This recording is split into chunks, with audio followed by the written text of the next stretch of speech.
Hello and welcome to this Burning Earth tutorial on Earth Nullschool. This is your host, Gerard Spring, coming to you from the north. So, we're zooming here on the African archipelago of the Canary Islands. And the Canary Islands are located here off the coast of Morocco and Western Sahara here. And here I've indicated the island of Tenerife.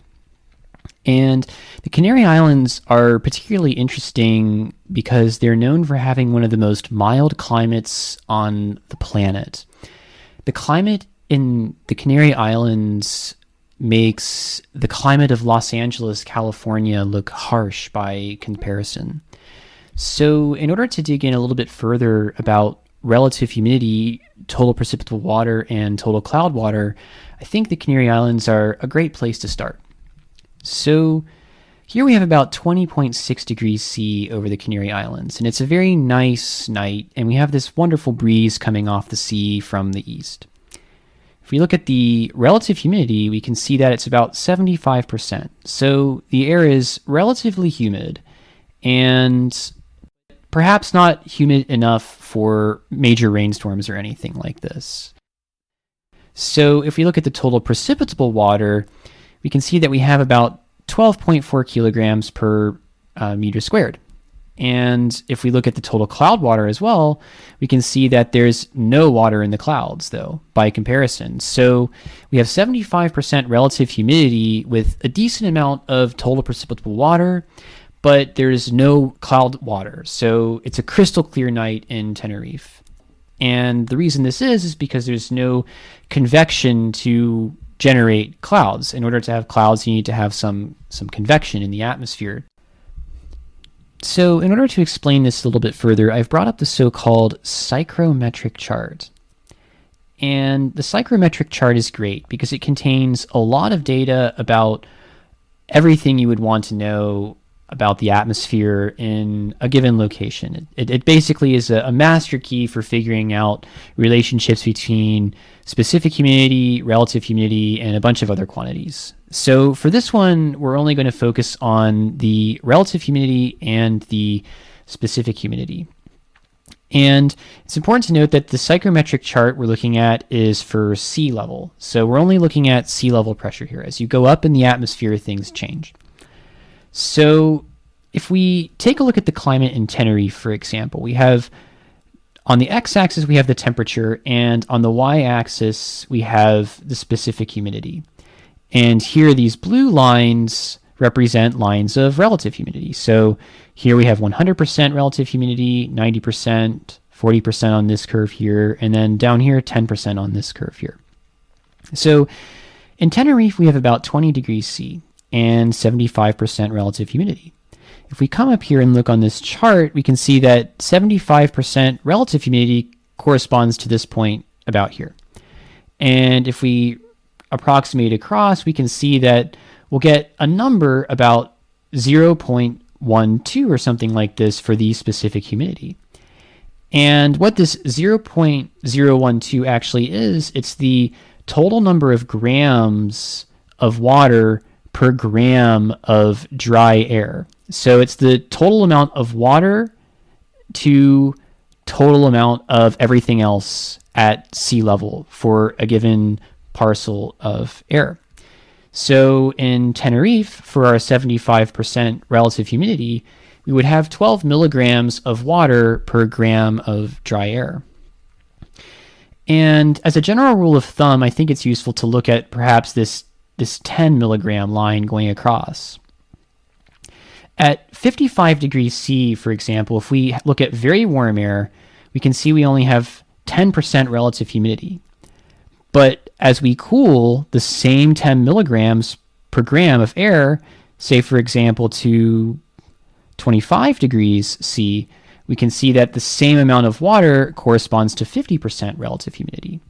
So the general rule is that as you warm up air, it can hold more water. And this has a lot of important consequences for how climate works and comparing equatorial regions and temperate regions, for example, and has a lot of bearing on what will happen with climate change as temperature patterns change. So swinging back over here into the Canary Islands, I want to zoom out and find a nice warm place. Perhaps over here in Ghana, maybe. If we come down here over Ghana and look at the temperatures in this region, we have about 26 degrees C. And by comparison, if we look at the relative humidity, you can see in this area we have about 56% relative humidity. Now, swinging over here and looking at the total precipitable water, we have about 31.526 kilograms per meter squared of total precipitable water. And if you recall in the psychrometric chart, when we were talking about specific humidity, this total precipitable water number is very similar to the specific humidity. The two quantities are not exactly the same because the specific humidity refers to a measurement at standard atmospheric pressure, while as the total precipitable water represents the total amount of water for a column of atmosphere going all the way up to the top of the atmosphere, all the way into space, for example, or at least into the high stratosphere. So here in Ghana, for 56% relative humidity, we can see that we have 31 kilos per meter squared of total precipitable water. However, if we look at the total cloud water, we can see that we have a nice clear night here in, looks like, central Ghana.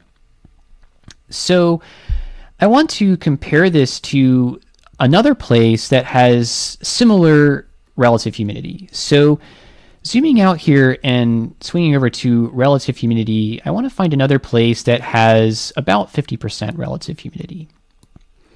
Perhaps over here north of the Tibetan Plateau, in this region right here. If we click around, we can maybe find a spot that has similar relative humidity, about 50%. So here we have about 57% relative humidity. And if we look at the total precipitable water by comparison, we have only 1.789 kilograms per meter squared up here in the Himalayas, it looks like. And if we look at the temperature in the mountains here, we have minus 18.6 degrees C. So here in the Himalayas, we have the same relative humidity, about 56%, as we do in Ghana. But since the air is much colder, we have much less total precipitable water. So in Ghana, we have 30 times more precipitable water because the air is warmer. And I think this really illustrates the connection between relative humidity and total precipitable water, and also total cloud water. Because if we swing over here and look at that, we can see that in this particular place, we have a nice clear night, maybe a few very high clouds here in this area with 56% relative humidity. So I hope you found this tutorial on relative humidity, total precipitable water, and total cloud water useful. If you did, please comment, like, and subscribe. And I'm looking forward to having you along for the next tutorial, in which we will talk about sea level pressure, wind power density, and a little bit more about precipitation and pressure systems.